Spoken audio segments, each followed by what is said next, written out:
मनोज यादव जी व्यक्तिगत टिप्पणी से बाज आया करिए। अब आपको आपकी पार्टी का ऑर्डर बता रहा हूं। दलितों का रिजर्वेशन इन प्रमोशन सपा की सरकार ने खत्म किया। यह रिटर्न आदेश है। दलितों पिछड़ों सबके लिए करना। अब सुनिए, हमने दिया आगे चलाइए।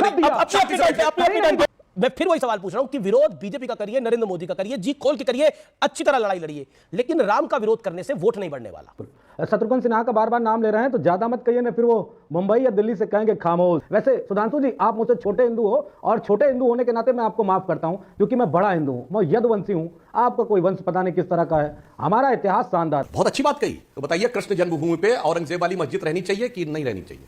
अभी देखिए एक्सपोज हो जाएगा। बोलिए। बिल्कुल जवाब दूंगा, बिल्कुल जवाब। चुप, सन्नाटा, क्योंकि यदुवंश में भगवान कृष्ण की महिमा से ऊपर वोट की महिमा नहीं। मंदिर की आवाज जब हम चाहेंगे तब उठा लेंगे। इसी जोश में होश मत खोइए। इसी उत्तर प्रदेश में एक नारा लगा था, चल गुंडन की छाती पर मोहर लगाओ हाथी पर। हमारा नारा नहीं था। मेरे YouTube चैनल पर एक बार फिर आप सभी का स्वागत है। एक और मजेदार वीडियो आपके सामने प्रस्तुत करने जा रहा हूं। राम मंदिर को लेकर शत्रुघ्न सिन्हा का एक बड़ा बयान सामने आया, जिसमें उन्होंने कहा आजकल राम मंदिर बहुत कम आदमी जा रहे हैं। इसी मुद्दे पर समाजवादी पार्टी के प्रवक्ता मनोज यादव और भारतीय जनता पार्टी के राष्ट्रीय प्रवक्ता सुधांशु त्रिवेदी के बीच एक जोरदार बहस इस डिबेट में आपको देखने को मिलेगी। आपसे अनुरोध है कि आप वीडियो को अंत तक जरूर देखें। चैनल पर अगर आप नए हैं तो चैनल को सब्सक्राइब करें, बेल आइकन को दबाना ना भूलें, ताकि आने वाली वीडियो का नोटिफिकेशन आपके पास सबसे पहले पहुंच सके। आइए स्टार्ट करें मेन वीडियो।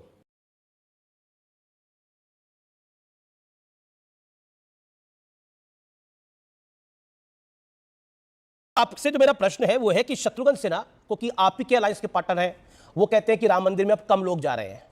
हालांकि समाजवादी पार्टी के नेता नहीं गए तो उनको लग रहा होगा शायद कम लोग जा रहे हैं। क्या आपको लगता नहीं है कि, मैं फिर वही सवाल पूछ रहा हूं कि विरोध बीजेपी का करिए, नरेंद्र मोदी का करिए, जी खोल के करिए, अच्छी तरह लड़ाई लड़िए, लेकिन राम का विरोध करने से वोट नहीं बढ़ने वाला। शत्रुघ्न सिन्हा का बार बार नाम ले रहे हैं तो ज्यादा मत कहिए ना, फिर वो मुंबई या दिल्ली से कहेंगे खामोश। सुनिए, शत्रुघ्न सिन्हा जी वो व्यक्ति हैं जो 1980 से भारतीय जनता पार्टी के साथ थे। अटल जी की फोटो 80 दशक में लगाते थे। इतने दिन तक साथ रहे। पता नहीं क्या हो जाता है, जैसे व्यक्ति इनके यहां चला जाता है पता नहीं क्या बोलने लगता है। अच्छा, इनके यहां जो कुछ बोलना होता है, जो उन्होंने उदाहरण दिए, हमारे यहां के बिल्कुल संजय निषाद जी का लेटेस्ट बयान नहीं याद है 2022 में, जब उनसे पूछा गया आप मंत्री भगवान राम ने तो निषाद राज का राज्याभिषेक कर दिया था, अब राम भक्तों की सरकार है तो इस निषाद को भी कुछ ना कुछ अवश्य दे देगी। इसीलिए कहा जाता है कदली सीप भुजंग मुख स्वाति एक गुण तीन, जैसी संगति बैठी है वैसे। ओके मनोज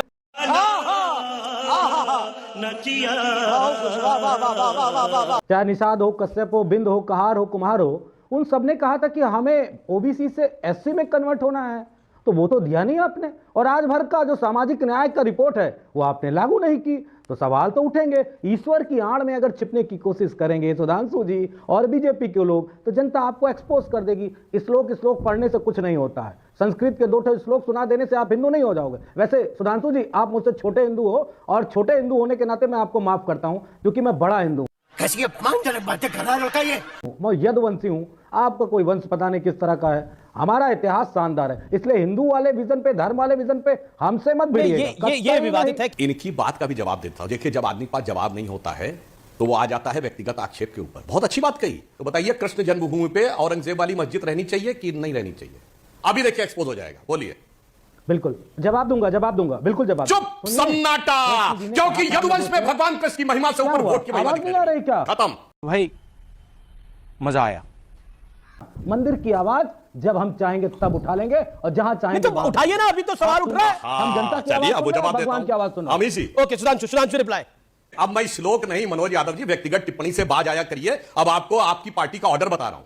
दलितों का रिजर्वेशन इन प्रमोशन सपा की सरकार ने खत्म किया। यह रिटर्न आदेश है। दलितों पिछड़ों सबके लिए करना। अब सुनिए, हमने दिया आगे चलाइए। आपके बीच में डॉक्टर त्रिवेदी नहीं बोले।